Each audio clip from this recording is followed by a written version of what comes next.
네, 미국과 이란 드디어 106일 만에 종전 협상 타결을 발표했죠. 네, 오늘 19일 스위스 제네바에서 MOU 서명식이 열린다고 하는데요. 관련 내용 김열수 한국군사문제연구원 안보전략실장, 백승훈 한국외대 중동연구소 전임연구원과 이야기 나눠보겠습니다. 어서 오세요. 어서 오세요. 네, 안녕하세요. 106일 만에 일단은 마침표를 찍었습니다. 관련 영상부터 보겠습니다.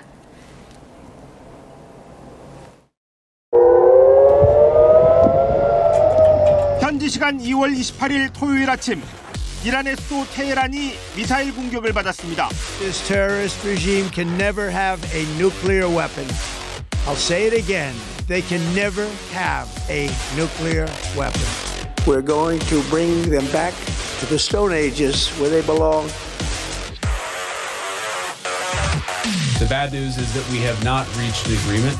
And I think that's bad news for Iran, much more than it's bad news for the United States of America. So we go back to the United States having not come to an agreement.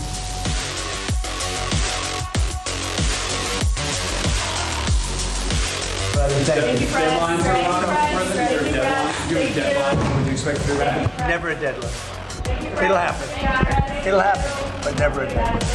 중동은 물론 전 세계를 위기로 몰아넣었던 이란 전쟁이 106일 만에 사실상 종료됐습니다. 또 종전 양해각서의 공식 서명식은 오는 19일 스위스에서 열릴 거라고 설명했습니다.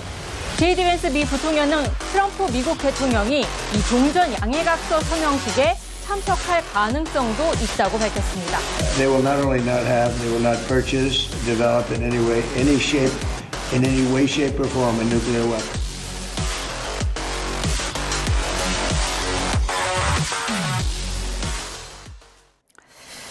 일단 마침표가 찍혔습니다. 데드라인은 언제쯤이 될 것인가? 그 데드라인이 상당히 관심사였는데 데드라인은 지금 보니까 트럼프 대통령의 팔순잔치였습니다. 예. 사실은 이제 마지막까지 서로 간에 이제 밀고 당기기가 있었지 않습니까? 그래서 이란 입장에서 보면은 합의가 며칠 더 늦어질 거다라는 얘기도 있었고, 또 서명식은 대면 서명이 아니라 전자 서명할 거다라고 얘기를 했거든요. 그리고 14일 날은 특히 안 할 거다라고 얘기를 했어요. 그게 이제 트럼프 대통령이 생일이기 때문에 이게 이제 꼭 미국의 승리처럼 이렇게 비춰줄 수 있기 때문에 안 하겠다고 그랬거든요.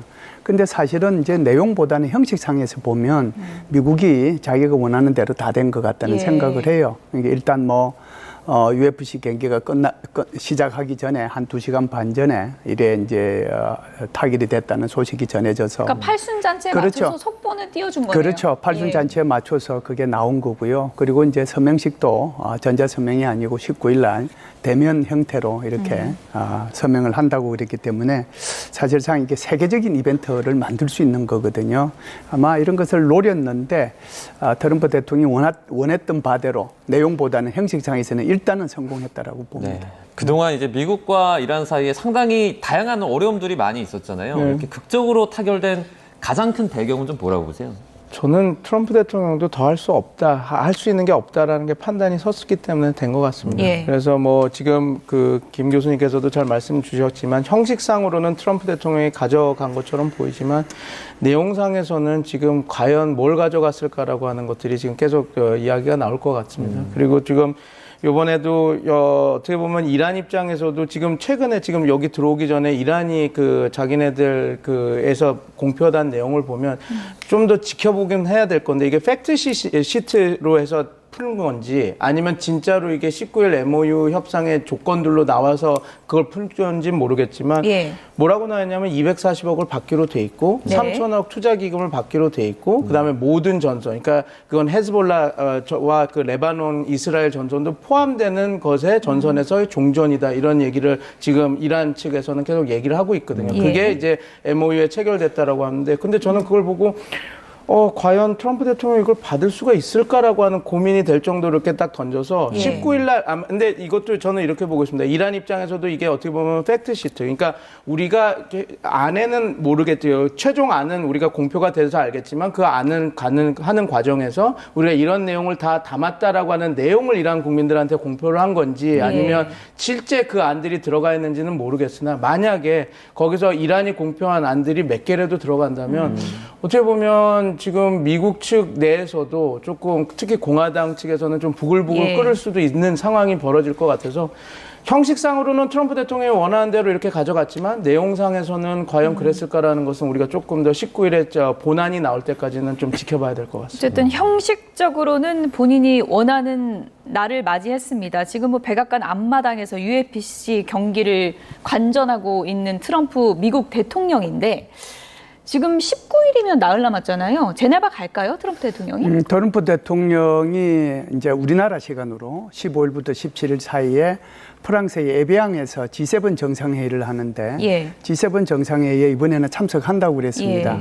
작년 같은 경우에는 캐나다에서 G7 정상회의 하다가 그때 12일 작전 때문에 중간에 돌아왔거든요. 이번에는 아마 참여를 하게 될 겁니다. 그러면은 에비앙하고 제네바하고 얼마나 차이가 나느냐 하는 건데요. 저는 뭐 제네바에 그 국제회의가 있어서 이제 가본 적은 있는데 에비앙은 못 가봤습니다.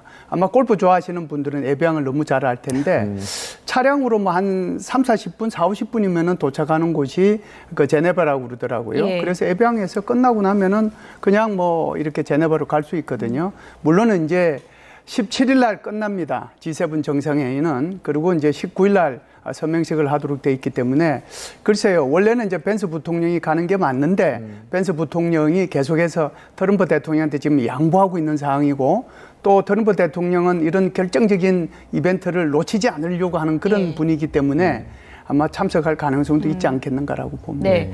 앞서서 보여줬던 화면 다시 한번 보여주실까요? 트럼프 미국 대통령이 조금 전에 이제 백악관 앞마당에서 치러지는 UFC 이제 경기를 참관하기 위해서 입장하는 장면이 나오고 있습니다.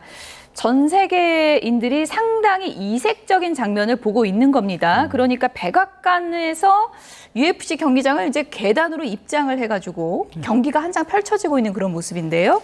트럼프 미국 대통령이 이걸 미국인들에게 이제 보여주면서 어떤 점을 좀 과시하고 싶은 걸까요? 뭐 트럼프 대통령 어찌됐건 스포츠 UFC가 가장 인기 있는 스포츠고 미국다운 스포츠라고 생각을 하니까 이런 것들을 해서 또 그리고 어떤 그 격투기지 않습니까? 지금 이제 전쟁 국면에서 이 싸움, 격투기 그러니까 어떤 힘의 상징으로 보여지는 거기 때문에 자기네들이 이제 트럼프 대통령이 상징 정치를 잘 하는 대통령이시지 않습니까? 그래서 그런 것들을 조금 가져가려고 이렇게 한 것 같은데 그러다 보니까 너무 조금 조급한 것들도 분명히 있지 않았나라는 생각이 듭니다. 왜냐하면 요번에 트위터를 하면서 이 UFC와 자기 생일날 이 공표를 하기 위해서 X에서 그렇게 얘기를 했거든요. 우리 이란 합의됐다. 그리고 우리가 미국은 지금 시점부터 이중 봉쇄를 푼다. 그래서 이제 호르무즈에 막혀있던 그 석유들이 다 이렇게 넘쳐 흐르게 하라. 뭐 이렇게 X를 했는데 곧바로 이란은 뭐라고 얘기했냐면 19일 서명이 되면 우리가 푼다라고 했거든요. 그러면 어떻게 보면 트럼프 대통령은 이란 입장에서는 우리가 미국 한 거 다 보고 우리는 풀었어 하는 어떻게 보면 또 역되치기 수사를 쓴 거거든요. 근데 이제 그런 것도 내버려 두고 그 다음에 트럼프 대통령이 이번에 생일에 공표를 했지만 이란이 뭐라고 또 공표를 했냐면 트럼프 대통령이 너무 생일날 하길 원했지만 우리는 그걸 시간을 끌어서 이란 시간으로는 하루가 지난 새벽 1시에 공표를 했다라고 이렇게 딱 얘기를 하는 거 보면 트럼프 대통령이 물론 이제 그 자기 생일만을 위해서 이런 것들을 한 건 아니고 나름 자기가 더 이상 할 수 없다, 다른 쓸 수 있는 카드가 없다라는 점 그리고 이미 합의들이 어느 정도 됐다라는 점 때문에 한 거긴 하지만 조금 성급하게 이렇게 진행하고 있는 모습들이 여러 곳에서 이제 보이지 않는가. 그리고 요번에 지금 김 교수님께서도 잘 말씀 주셨지만 추인을 하게 되면 갈리바프나 아락치 외무상이나 다 그 의전 서열로 보면 트럼프 대통령이 가서 같이 사인을 할 그런 의전 서열이 아니거든요. 벤스하고 만나요. 벤스와 만나야지 맞습니다. 그럼에도 불구하고 본인이 가겠다라고 하는 이 모든 요소가 지금 자기가 조금 조급해야 있지 않느냐. 좀 성과를 만들기 위해서 이렇게 하지 않느냐. 그리고 요번에 곧바로 자기 트위터 X에 김정은과 2018년에 만났던 그것도 또 올렸단 말이죠. 네네. 그렇게 보면 지금 트럼프 대통령이 저는 이제 분석하는 입장에서 이란 측에서 그 협의안에 대해서 이렇게 디테일하게 좀 이란 쪽에 유리한 안들이 많이 이렇게 들어갔다고 주장하는 가운데 이게 협상이 됐다는 게 트럼프 대통령이 본인의 치적을 만들기 위해서 조금 조급하게 한 부분도 있지 않을까 하는 그런 우려가 조금 하는 이런 UFC 경기, 생일, 그리고 워딩, 그리고 X에 올리는 그런 것들이 일련의 그런 것들이 좀 우려스러운 부분들이 분명히 있지 않나 저는 그렇게 오늘 보고 표정은 별로 조급해 보이진 않던데. 사람들이. 사실 뭐 날씨가 좋지 않아서 경기가 취소될 수도 있었는데 뭐 하늘이 또 트럼프를 돕는다라는 말까지 또 나오고 있습니다. 예, 날씨가 원래는 이제 30%의 강수 확률이 있었거든요. 네네. 근데 사실상 뭐 우리나라도 기상청에서 요새 이제 굉장히 정확도가 높긴 하지만 네. 미국은 굉장히 이제 정확도가 높거든요. 네. 그런데 마침 이제 아주 뭐 비가 이렇게 지금 안 오고 그런 상황 속에서 저녁 8시부터 12시까지 오늘 하거든요. 예. 7경기를 합니다. 미국 시간으로. 네네. 그래서 그것도 뭐 트럼프 대통령을 좀 도와주는 게 아닌가. 원래 뭐 돌풍도 분다 이랬었는데. 맞습니다. 예. 돌풍도 분다고 그랬어요. 네.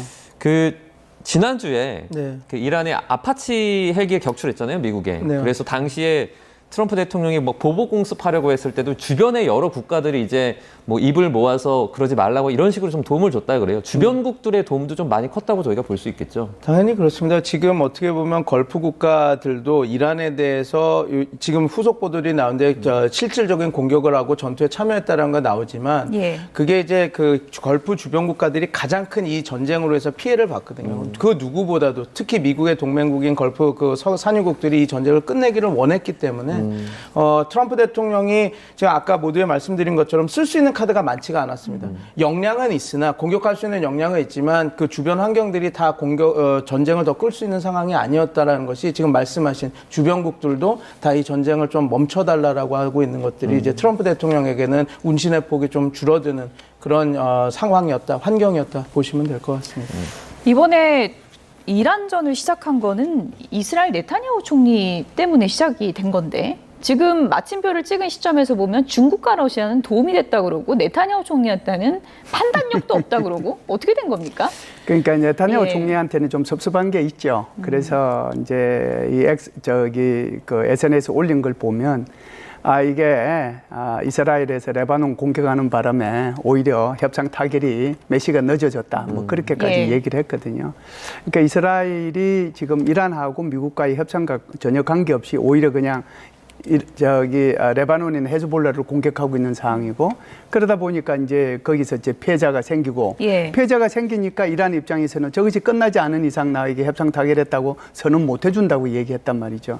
그러니까 네타냐후 총리에 대해서는 불만이 있는 거죠. 그래서 그런 식으로 표현을 한 거고요. 내가 꼬임에 잘못 넘어갔나 뭐 막 이런 생각도 할 수 있지 않을까요? 어떻게 보십니까? 글쎄요. 그거는 예. 뭐 아닐 거라고 생각을 예. 해요. 그래서 지금은 좀 서로 간에 저렇게 얘기를 하더라도 우리가 이제 일론 머스크하고 트럼프 대통령의 사이가 틀어졌다가 다시 좋아졌고, 예. 그다음에 젤렌스키 그 우크라이나 대통령하고도 막 대면으로 싸우고 그랬잖아요. 그러다가도 다시 풀어졌거든요. 그래서 비교적 뒤끝은 없는 사람이다 이렇게 이제 이해하시면 될 것 같고요. 중국하고 러시아를 왜 끌어들이냐 이게 이제 핵심이라고 저는 생각을 해요. 예. 중국 같은 경우는 지난번에 중국과 미국과의 정상회담을 통해서 두 가지 합의가 이루어졌어요. 하나는 이란은 핵무기를 가져서는 안 된다라고 하는 거죠. 그건 NPT 원칙이에요. 두 번째는 호르무즈 해협은 자유롭게 통행이 돼야 된다. 이런 게 이제 합의가 된 거잖아요. 예. 이 합의가 있었기 때문에 중국으로서도 이란을 이제 지지하고 도와주고 하는데 한계가 있을 수밖에 없었기 때문에 이번에 이제 트럼프 대통령이 일부러 중국을 얘기한 거고요. 러시아 같은 경우에는 러시아하고 이란하고는 굉장히 밀접한 국가지 않습니까? 서로 무기 체계를 주고받고 하는 국가고. 예. 그러니까 푸틴 대통령은 또 이 이란에 대해서 자꾸 미국한테 공습할 수 있는 빌미를 주지 말라라고 얘기를 했다고 그래요. 그러니까 다시 이제 러시아도 이번에 끼워 넣었는데 결국은 공을 자기 혼자 독차지 않고 조금 나눠줬는데 이 나눠준 것은 목적이 있어요. 그 목적이 바로 2단계 합의를 할 때 미국과 이란 사이의 핵 합의 거기에도 너희들이 중국과 러시아가 전폭적으로 지지해야 된다는 것을 일부러 의도적으로 이렇게 얘기를 한 것이죠. 네, 여러 국가들이 사실 이번 합의에 도움을 많이 줬는데 그렇죠. 그중에 파키스탄을 좀 빼놓을 수 없을 것 같아요. 파키스탄의 역할도 상당히 좀 컸다고 볼 수 있겠죠. 엄청 컸죠. 왜냐하면 보통 이 협상이 타결될 때 보면 양측 적대 감정이 있던 양측이 신뢰 관계를 쌓아서 협상에 이뤄가는 게 이제 보통 그 어떤 그 경로인데 네. 이번에는 신뢰를 다 쌓지 못했거든요. 그러니까 결국은 중재자가 나서서 그러한 그 신뢰를 쌓지 못하는 그 상대방을 관리를 하면서 메시징도 이렇게 어떤 오염이 되지 않고 직설적으로 왔다 갔다 하고 하면서 어떻게 보면 이 양측에 지금 신뢰가 전혀 구축되지 않는 두 사람을 그 합의문에 사인을 했다라고 하는 거가 엄청나게 큰 역할을 한 거죠. 그런데 이것은 이 요번 협상의 특이한 그 점 때문에 그렇습니다. 그러니까 보통 전쟁이 시작되고 치열하게 대립하다가 다들 출구 전략을 생각하고 그러면 이제 조금 그 어떤 사안별로 이렇게 조금 신뢰를 구축할 수 있는 장치를 마련해서 하고 한 다음에 협상으로 들어가는데 요번 저희가 106일 이렇게 전쟁 국면을 보면 그런 신뢰 장치 구조가 작동하려고 그러면 무너지고 이스라엘이 계속해서 어깃장을 놓고 그런 것들이 계속 벌어졌거든요. 그럼에도 불구하고 지금 MOU가 타결됐다라는 것은 말씀하신 대로 중재국 역할을 했던 그 파키스탄 그리고 나중에 참여했지만 카타르가 큰 역할을 했다. 그렇게 보시면 될 것 같습니다. 네. 근데 이제 문제는 MOU가 결론은 아니고 정말 마침표로 가기 위한 징검다리잖아요. 지금 뭐 핵 문제가 제대로 완전히 마침표가 찍혀진 게 아니기 때문에 좀 큰 과제로 남았다는 얘기도 많거든요. 그렇죠. 이제 합의는 두 단계로 이제 이루어지는 거니까요. 일단은 이제 종전되는 거고, 그리고 이제 여기에 따라서 호르무즈 해협 개방하고, 그다음에 역봉쇄한 것들도 풀고, 그리고 이제 적절하게 이란에 대해서 이렇게 동결 자금도 해제해주고, 그 과정이 이제 첫 번째고요. 두 번째 과정이 결국은 이제 핵 합의를 이제 하게 되는데, 핵 합의하게 되게 되면 여기에 이제 여러 가지 이제 합의해야 될 게 많거든요. 크게 보면은 제가 볼 때는 두 가지 합의를 해야 됩니다. 하나는 농축된 이 우라늄을 어떻게 할 것이냐, 누가 언제 어떤 방식으로 이것을 희석시키고 그리고 이것을 폐기시킬 것인가, 여기에 대한 협상을 하나 해야 되고요. 두 번째는 지금 이제 이란이 핵무기를 보유하지도 않고 조달하지도 않고 개발하지도 않겠다고 이제 약속을 했단 말이죠. 그러면은 여기에 대해서 미국이 사찰을 해야 될 거 아니에요. 그러면은 사찰 방법을 두고 이란이 IAEA가 할 것인지 그렇지 않으면 미국이 할 것인지 여기에 대해서 이제 또 합의를 해야 되는 거거든요. 그래서 이 합의가 지금 말씀하신 것처럼 더 결정적인 것은 2단계 합의라고 볼 수 있는데 2단계에서 60일 동안에 이 합의가 이루어져야 되는데 지난번 JCPOA 합의가 12년 이루어진 것에 비해서 이번에 60일 합의는 굉장히 시간이 좀 짧지 않은가 이런 생각을 합니다. 사실 이번에 뭐 여러 가지 뭐 핵 관련된 얘기도 있었고 호르무즈 해협 관련된 얘기도 있었는데 그중에 이란의 동결 자금은 어떻게 할 거냐. 이 부분에 대한 관심도 상당히 높았거든요. 이건 어떻게 되는 겁니까? 지금 이게 본안을 봐야지 알 것 같습니다. 지금 이란 측에서 나오는 것은 240억 달러를 우리가 어찌됐건 이번 그 MOU 기간 동안 받을 수 있을 거다라고 얘기를 하고 있는데 지금 미국 측 입장은 우리가 풀긴 풀 건데 이란이 어떤 행동을 하는지에 따라서 우리가 이제 단계적으로 순차적으로 풀 거다 얘기를 하고 있습니다. 그래서 이게 지금 그 이란이 요구했던 대로 휴전이 되면 그 MOU가 체결되면 120억 달러를 풀고 60일 협상 과정 중에 또 120달러를 풀어라가 될지 아니면 미국 측 입장에서 미국은 조금 더 그거보다는 지원을 하고 싶어 하거든요. 그게 될지는 그 MOU가 19일 날 체결이 되고 어떻게 진행되는지 공표가 돼야지 좀 알 수 있을 것 같습니다. 그리고 지금 요번에 한 가지 트럼프 대통령에도 그 어떤 이 협상을 위해서 많은 것을 좀 양보를 했다라고 보이는 부분 중 하나가 이란 내에서의 희석 얘기가 지금 나오고 있거든요. 이 농축 우라늄에 대해서. 이거는 어떻게 보면 오바마 대통령보다도 더 전향적으로 나가준 겁니다. 왜냐하면 오바마 대통령은 이란 내 희석은 안 된다 그래서 어떻게 했냐면 그 대다수를 러시아로 빼서 반출해서 거기서 했거든요. 그리고 물론 3.67% 농축 우라늄에서 그 300kg은 이란이 봉쇄되고 이렇게 검열아예 이렇게 두긴 했지만 그래서 트럼프 대통령이 만약에 지금 김 교수님께서도 너무 잘 말씀 주셨지만 그 검열하고 봉쇄하고 그 관리 감독하는 것을 어떻게 할지가 아마 치열하게 다툼이 될 건데 그럼에도 불구하고 트럼프 대통령이 기존에는 미국으로 갖고 와서 폐기한다, 희석한다 이렇게 얘기했던 것을 전향적으로 해서 이란 내에서도 가능하다라고 얘기했다라는 것은 이번 협상에 그래도 크게 진전을 일수하는 그거라서 제가 트럼프 대통령에게 항상 비판적으로 얘기했는데 지금 어느 정도로 협상이 되려면 이런 서로 기브앤테이크가 돼야 된다라고 해서 이렇게 협상에 임했고 그래서 MOU 체결까지 가고 있는 거 아닌가 저는 가게 된 거 아닌가 그렇게 보고 있습니다. 네. 사실상 종전을 선언한 시점에서 트럼프 미국 대통령이 SNS에 이 사진을 올려서 화제를 모으고 있습니다. 8년 전 추억의 회상일까요? 아니면 어떤 의미를 담은 사진일까요? 함께 보시죠. 네, 트럼프 미국 대통령이 8년 전 이맘때 열린 북한 김정은 위원장과의 제1차 북미 정상회담 때 사진을 이렇게 SNS에 올렸습니다. 네, 산책을 하고 있는 그런 모습이죠. 그날의 기억을 한번 소환해 보도록 하겠습니다. 네, 트럼프 1기 때 2018년 6월 12일 싱가포르 센토사 섬에서 열린 제1차 북미 정상회담이고요. 김정은 위원장과 트럼프 대통령의 역사적인 첫 만남이 이루어졌습니다. 두 정상이 미소를 띤 채 손을 맞잡고 악수를 하기도 했는데요. 당시 얘기 들어볼까요? I feel really great. We're going to have a great discussion, and I think tremendous success. They'll be tremendously successful. 여기까지 오는 길이 그게 쉬운 길은 아니에요. 우리한테는 우리 발목을 잡는 그 과거가 있고 또 그럴 땐 김경과 관행들이 우리 때로는 우리 눈과 귀를 가리우기도 했는데 우린 모든 것을 이겨내고 이 자리까지 왔습니다. 네, 북미 정상의 일거수일투족이 언론의 집중 조명을 받았던 당시 두 정상이 이렇게 카펠라 정원을 산책하는 모습이 큰 화제를 모으기도 했었죠. 당시 카펠라 산책의 한 장면을 트럼프 대통령이 이란 전쟁 종전 국면에서 SNS에 올린 건데요. 첫 북미 대화를 자신의 치적으로 과시했다는 해석도 있고요. 이란 문제를 일정 부분 정리한 후에 이제는 북한 문제로 관심을 돌릴 거다. 이런 점을 시사했다는 분석도 나오고 있습니다.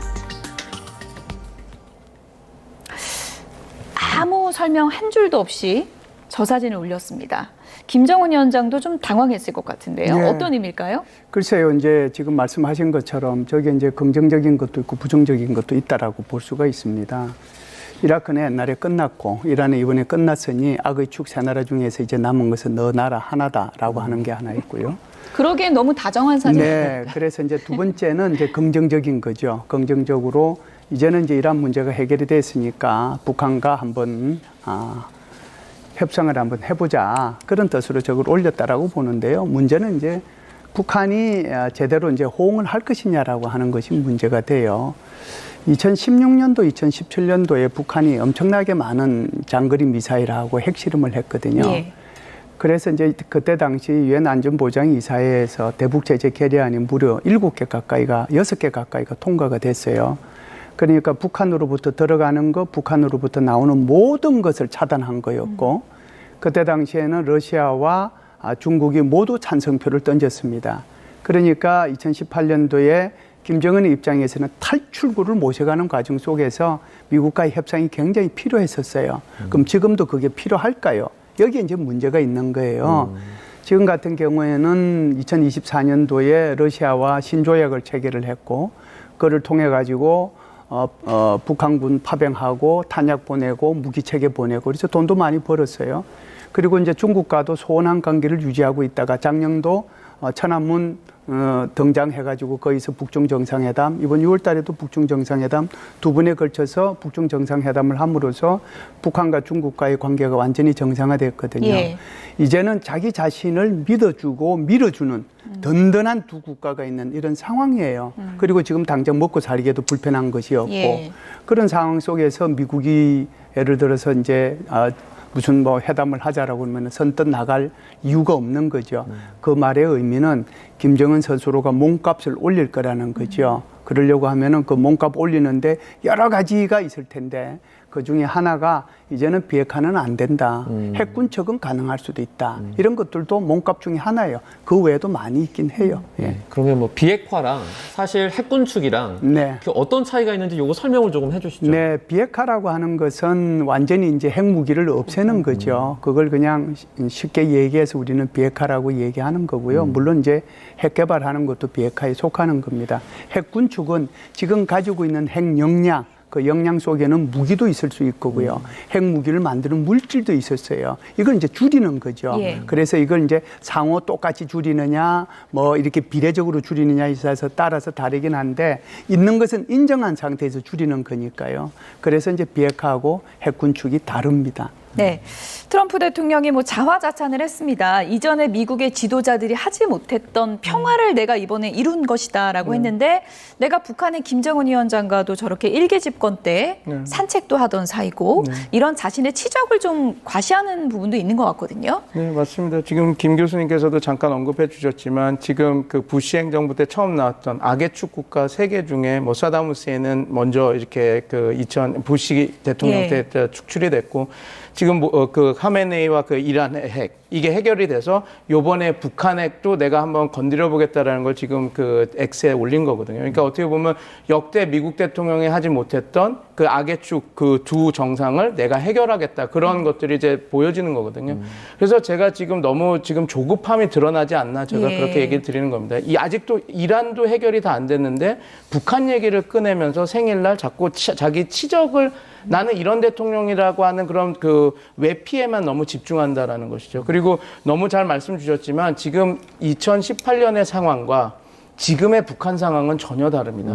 그러니까 북한은 이미 자기네들은 핵 보유국이라고 뭐 인정은 받지 못했지만 그렇게 선언을 하고 있고 지금 상황도 지금 우리가 한미일 공조가 어떻게 만들어지는 그런 상황에서 지금 중국은 지금 북한에 방문하지 않았습니까? 그리고 그래서 동해 출항권 우리가 미국이 우리를 압박하려고 그러면 러시아와 중국과 북한이 이렇게 함께 공조해서 동해로 우리도 나갈 거다, 뚫고 나갈 거다라고 하는 이 상황에서 뭐 저런 메시지라고 한 거, 뭐 본인의 그 의지를 보여주는 건 좋으나 과연 그게 두업을 할까? 그게 확실히 가능할까라는 거에서는 회의적인 전문가들이 너무 많아서 그래서 제가 저것도 함께 포함해서 트럼프 대통령의 그 조급함이 지금 계속해서 묻어나오는 거 아닌가 저는 그렇게 보고 있습니다. 제가 한 말씀 더 드려도 되나요? 예, 요거는 이제 자칫 잘못하면은 오늘 우리가 이렇게 얘기하는 것이 트럼프 대통령이 뭐 굉장히 잘못한 것처럼 이렇게 혹시 시청자분들한테 전달이 될 것 같아서 트럼프 대통령이 이번에 합의한 것은 오바마 대통령이 합의한 거하고 다릅니다. 크게 두 가지 차원인데요. 오바마 대통령이 2015년도에 합의한 것을 보면은 일몰 조항이 있거든요.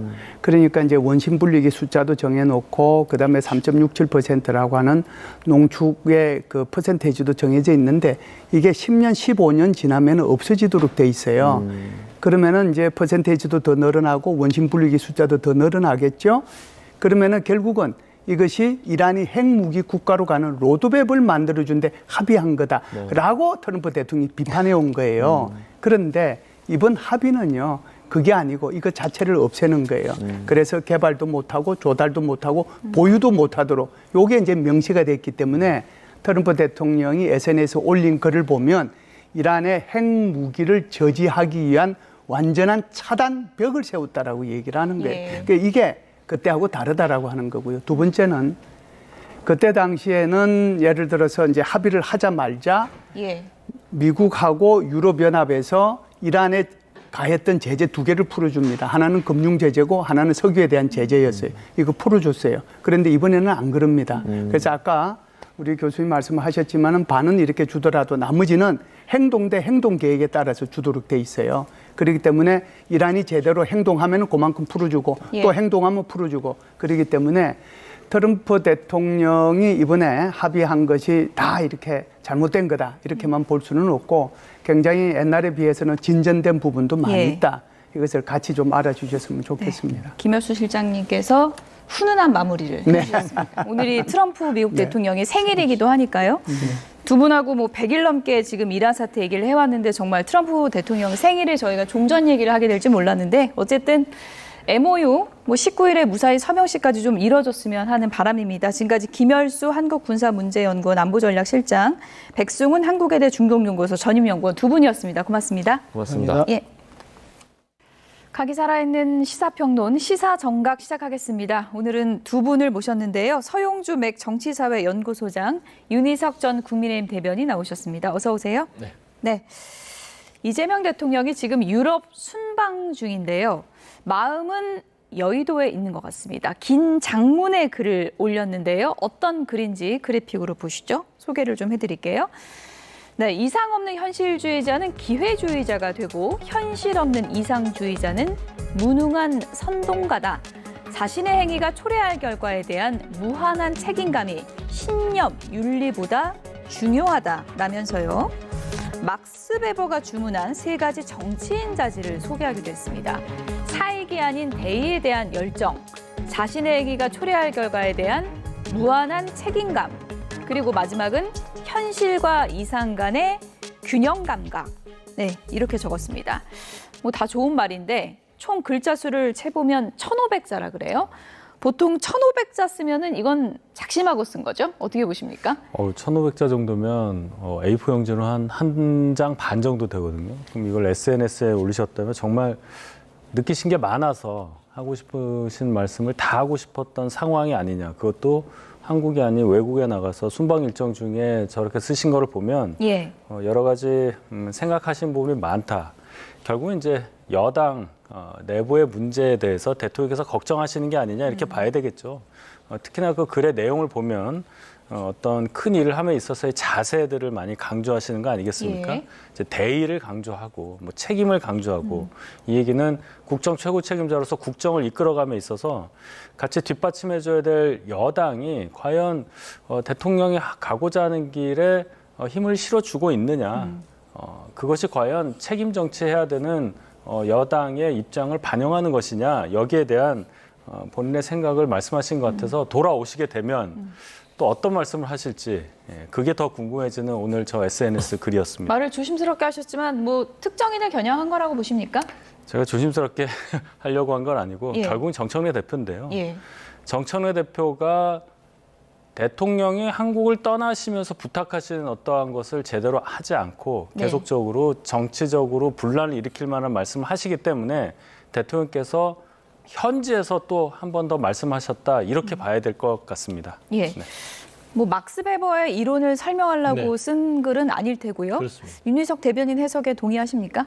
그러니까 이제 예. 그 어제 조승래 사무총장이 이 대통령의 X 발언에 대해서 사실상 이게 지도부를 향한 게 아니냐라고 했을 때 아닌 것 같다. 예. 라고 부인했잖아요.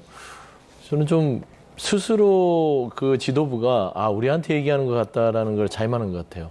애써 부인하는 것 같아요. 저는 어느 정도 우리도 그 귀담아 들을 얘기가 있는 것 같다라고 얘기를 했으면 좋겠는데 애써 반사를 하더라고요. 예. 그리고 대통령 스스로 얘기를 하는 어떤 일기 같은 거다. 근데 상황을 보면 참 그 정청래 지도부가 참 대통령 불편하게 하는구나. 이 지금 순방 와중에 이 글을 1,500자나 썼다는 것은 그만큼 지금 당내의 갈등 상황들이 조금 표면화되고 있다. 이거를 이제 막아야겠다라는 측면에서 이거를 쓴 부분이고 지난 기자간담회 때 했던 지난 지방선거에 대한 평가와 크게 궤가 다르지 않습니다. 내용은 좀 다른 것 같지만 큰 축에서는 여당과 야당의 역할을 얘기하고 있어요. 그러니까 여당과 야당의 역할을 얘기하는데 뭐 장동현 대표 야당 대표한테 들으라고 한 소리는 아닌 것 같고 여당 대표인 지금 정청래 지도부에게 여당이란 자고로 이렇게 해야 됩니다라고 지금 말을 하는 건데 그거에 대해서 2번이나 예면하는 것들은 대놓고 이재명 대통령의 어떤 의견을 무시하는 게 아닌가. 이게 더 심각하게 돼버렸어요. 말은 괜찮습니다. 대통령은 입장을 낼 수 있잖아요. 뭐 대통령은 가만히 있어야 돼요. 근데 이걸 받아들이는 쪽에서 이걸 받아들이지 못하다 보니까 갈등이 더 이제 거의 뭐 전쟁 수준으로 갔다라는 평가까지 이르는데 한 가지만 좀 조명했으면 좋겠습니다. 정청래 대표가 지난 대통령 기자간담회에 했던 말이 국민은 영원하고 정권은 짧다. 여당스러울 때 국민의 지지를 받는다라고 했어요. 예. 그러니까 여당스러움의 뭐에 대해서는 얘기를 하지 않았는데 대통령이 여당은 자고로 권력 책임지는 능력과 실질적인 어떤 포용 통합 이런 게 필요하다. 그러면 야당은 뭐냐? 정부를 감시하고 견제하고 공격한다. 그러니까 전투에서는 창 같은 게 야당이면 여당은 농사가 그릇이라고 했는데 과연 그릇의 역할을 정청래 지도부가 하는지에 대해서 조금 점잖게 표현하는데 왜 그 말귀를 못 알아듣는지 모르겠어요. 정청래 대표가 근데 이제 최근 발언을 보면 또 몸을 한껏 낮춰서 이재명 대통령은 월드 클래스 지도자다. 이렇게 얘기를 하기도 했거든요. 그게 대통령을 더 모멸하는 겁니다. 그렇습니까? 칭찬 아닙니까? 그냥 말로 칭찬하는 거를 되게 사실상 행동이 안 따라가면 받는 입장에서는 굉장히 모멸감을 느끼거든요. 그렇군요. 그러니까 행동은 뒤에 가서 나에 대해서 좋게 얘기하지 않고 그다음에 행동은 또 다른 데 가서 내 편이 안 되면서 내 앞에서만 나 들으라고 예. 당신은 최고야라고 하면 이 이중적인 모습에서 그 받는 당사자는 얼마나 화가 나겠어요. 예. 그래서 어쨌든 뭐 정청래 하여튼 뭐 그런 대표는 부분은 조금 예. 네, 아쉽다. 집권 여당의 책임 있는 언어를 하라고 해서 이제 월드 클래스 지도자다 뭐 이런 발언을 하는 상황인데 출국할 때는 환송 못 갔잖아요. 이제 귀국할 때 대통령이 이제 귀국하면 공항을 가야 될 것인가? 오지 말래도 가야 된다 뭐 이런 얘기도 있고요. 어떻게 보십니까? 저도 그렇게 생각합니다. 정말로 이재명 대통령을 진정으로 월드 클래스 지도자라고 생각하신다면 월드 클래스 지도자가 한국 오시는데 안 가면 안 되죠. 그리고 만약에 청와대에서 당대표 안 오셔도 됩니다 하더라도 예. 무조건 가야 합니다. 정청래 대표 입장에서는 그게 앞으로 뭐 전당대회를 저는 나가실 거라고 보는데 앞으로의 전당대회에서 득표를 함에 있어서도 어느 정도 명분을 세울 수 있기 때문에 무조건 환영식에 가셔야 한다. 근데 과연 만나시더라도 그 자리에서 예. 두 분이 어떤 식으로 만나실지 그 부분도 상당히 해석 여지가 많이 있을 가능성이 크거든요. 그 장면까지 본다면 민주당이 앞으로 남은 8월 전당대회에서 어떤 일이 벌어질지는 대단히 많은 예. 관심을 가질 수밖에 없다 이렇게 봅니다. 제작진이 자꾸 저 영상을 트는데 지난 3월과 9일 그러니까 지난 3월에는 이제 정청래 대표가 나갔었는데 지난 9일에는 나오지를 못했잖아요. 네. 이번에 이제 귀국 때 저 자리에 정청래 대표가 있을지 많은 국민이 주목해서 볼 것 같습니다. 이재명 대통령이 지금 순방 중에도 마음이 편치 않은 여러 가지 요인이 있을 텐데 지지율 추이도 그중에 하나인 것 같습니다. 지지율 추이를 좀 볼까요? 이재명 대통령의 국정수행평가 흐름을 보면 지금 하락세가 이제 계속되고 있고요. 51.5%까지 좀 떨어지고 부정은 조금 올라가서 44.2%를 기록하고 있습니다. 정당 지지율 같은 경우에는 지방선거 이후에 국민의힘이 이제 상승세를 기록하면서 민주당과 좀 크로스되는 그런 양상이에요. 왜 그렇다고 보세요? 사실 뭐 이제 정당 지지도만 보면 국민의힘이 잘해서 민주당이 떨어졌다고 보이지는 않아요. 예. 분명히 크게 국민의힘이 나아질 건 없고 사실 장동혁 지도 체제는 계속해서 유지될 가능성이 높은데 더불어민주당 최근에 정청래 대표가 대통령과 각을 세우는 듯한 발언들 예. 그게 좋게 해석해선 사실 통상적으로 할 수 있는 겸손한 이야기를 하더라도 이게 정권은 짧다라는 말이 지금 현재 살아있는 권력에서 할 수 있는 사람은 오직 대통령밖에 없는 거거든요. 예. 대통령 본인 스스로 겸손하게 자세를 낮추면서 국민은 영원하고 정권은 짧습니다. 제가 겸손하게 국정을 운영하겠습니다. 이런 다짐의 말로는 할 수 있으나 여당 대표가 정권은 짧다 해버리면 누가 오해하지 않겠습니까? 그다음에 두 번째는 지금 마치 민주당 내부가 권력 쟁투에 지금 몰입돼 있는 느낌으로 국민들한테 신호를 주기 시작했습니다. 예. 지방선거도 사실 겨우겨우 수치상으로 이기게 만들었는데 이제 와서 전당대회 열고 또 제사보다 제법에 관심을 쓰네. 대통령은 틀림없이 순방 나가기 전에 안 부른 이유가 중앙선관위의 투표권 침해에 대해서 바로잡는 부분들을 좀 해라. 이거 매우 중요한 일이다라고 여당 대표한테 얘기를 하고 갔는데 예. 그 일은 하지 않고 지금 정청래 대표가 무슨 일을 하고 있습니까? 1인 1표제, 보안수사권 폐지, 정권은 짧다. 거기에다가 본인들을 공격하는 사람들에 대해서는 뭔가 그 사람들이 지방선거에 책임이 있다는 식으로 얘기를 하고 있으니 국민들이 보기로나 지지층이 보기로도 저는 표를 줄 수 없는 상황이다라고 봤을 때 여론에 어떤 정당 지지율이 떨어질 수밖에 없어요. 그래서 저는 이게 대통령이 빨리 귀국을 해서 수습을 하지 않는 이상 이 추이가 반등하기가 쉽지 않을 것 같다. 굉장히 우려가 예. 깊은 여론조사 추이다. 그렇게 말씀드립니다. 국민의힘이 뭔가 좀 잘했다기보다는 민주당에 대한 실망감이 반영된 것이다. 이렇게 분석하셨는데 예. 어떻게 보셨어요? 예, 저도 같이 생각을 합니다. 기본적으로 지지율의 이제 등락이 양당이 반대로 나올 때는 예. 한쪽이 못해서 또는 한쪽이 잘해서 둘 중에 하나인데 지금 상황에서 보면 국민의힘이 지방선거를 이겼다고 할 수도 없는 상황에서 저렇게 지지율이 높게 뛰는 것은 결과적으로 민주당에 눌렸던 그런 보수 지지자들의 심정이 반영된 앞으로의 기대, 즉 민주당이 한 2년 정도 사이에 가장 못하고 있는 상황이 반영된 거라고 보고요. 또 하나 가장 중요한 건 지금 이 선거 관리 문제에 대해서 국민들은 선관위의 책임, 뭐 헌법기관, 독립된 기관 이거보다 결국은 정부를 이끌고 있는 여당의 책임이다 이렇게 보시는 것으로 봐야 하겠습니다. 그 효과를 얻어서 지금 국민의힘 지지율이 민주당을 이기는 그런 결과까지도 몇 군데 나오는 것으로 해석합니다. 정청래 대표가 연임 도전을 곧 선언할 것인가 이것도 관심사인데요. 어쨌든 대표 책임론 공방은 민주당 내부에서 계속되고 있는 상황입니다. 어떤 얘기가 나오는지 들어보시죠. 대통령님도 여당의 구성원입니다. 그렇기 때문에 그 메시지는 특정한 개인, 특정한 지도부라기보다는 우리 여당이 이 지방선거 이후에 어떤 자세를 가지고 국정 운영을 해야 될 것인지 그거에 대한 책임성을 강조하기 위해서 말씀하신 대로 이해를 하고 있고요. 사전투표가 진행되고 뭐 종료될 시점에 나왔던 여러 가지 기사들이 있어요. 차기 당권과 관련된. 과연 그런 것들이 적절했는가. 그리고 선거 국면 속에서 있었던 여러 가지 현안에 대한 그 당과 정부 인사들의 메시지가 있었지 않았습니까? 그런 메시지가 실제로 여론에 어떤 영향을 줬는가? 그건 당연히 평가해야 되는 겁니다. 그런 걸 빼놓고 평가를 하게 되면 그거는 반쪽 평가가 될 수밖에 없습니다. 정청래 대표가 모든 책임을 지고 사퇴를 하고 나는 국민과 당원들의 심판을 받아보겠다. 그것도 옳은 태도예요. 전당대 출마하는 것도요? 네. 그건 나쁘다고 할 수 없어요. 그러니까 광주 시민단체 대표들도 어제 그런 말씀을 하더라고요. 인위적으로 누구를 나와라, 누구를 못 나오게 하면은 안 된다.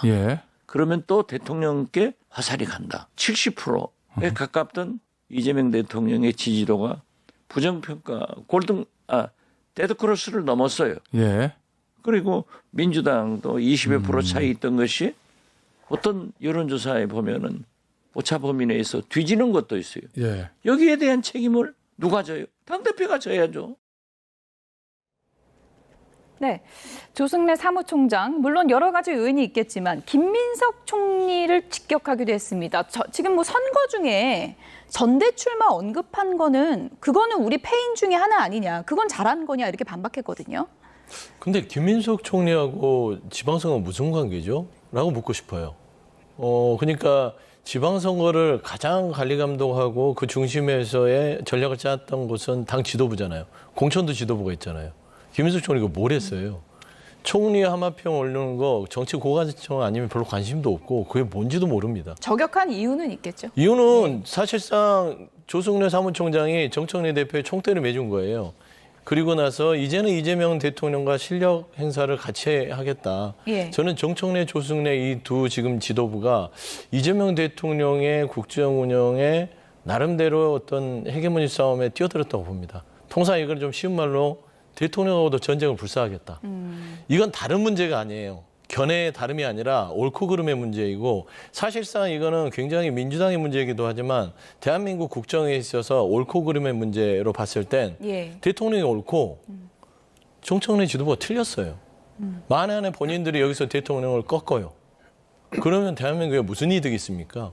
그래서 대통령은 그러면 국정 운영을 함에 있어서 정청래 지도부에게도 말하자면 실력이 졌던 대통령으로서 어떻게 국정의 동력을 이어갈 수 있겠어요? 이건 불행해지는 거예요. 그래서 이 당이 절대 정청래 대표가 이번에 연임에 도전해서는 안 되는 게 당의 문제임에도 불구하고 계속해서 대통령의 메시지에 말귀를 못 알아듣는 메시지를 하잖아요. 말귀를 못 알아듣고 있다. 조선의 사무처에 말귀를 못 알아듣잖아요. 그러면 사실상 그리고 김민석 총리에 대해서도 그렇지만 저는 생뚱맞았던 게 정부 인사 운영에 있어서의 평가도 들어가겠다.